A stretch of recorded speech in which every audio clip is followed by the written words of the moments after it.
Majeruhi 22 kati ya watu 28 waliopata ajali mbaya iliyotokea tarehe 28 Juni 2025 katika wilaya ya Same mkoani Kilimanjaro wameruhusiwa kurudi nyumbani, huku watu 6 wakiendelea na matibabu.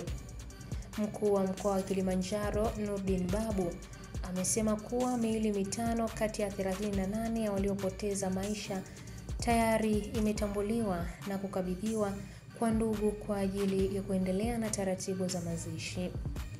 Kwa mujibu wa mkuu wa mkoa huyo, mchakato wa uchunguzi wa vinasaba kwa miili mingine unaendelea, na ifikapo Alhamisi ya wiki hii miili yote itakuwa imekabidhiwa kwa ndugu kwa ajili ya taratibu za mwisho za kuiaga.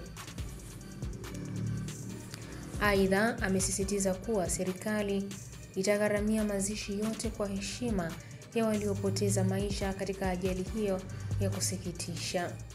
Hii ni AVT Media na mimi ni Irene Nziku.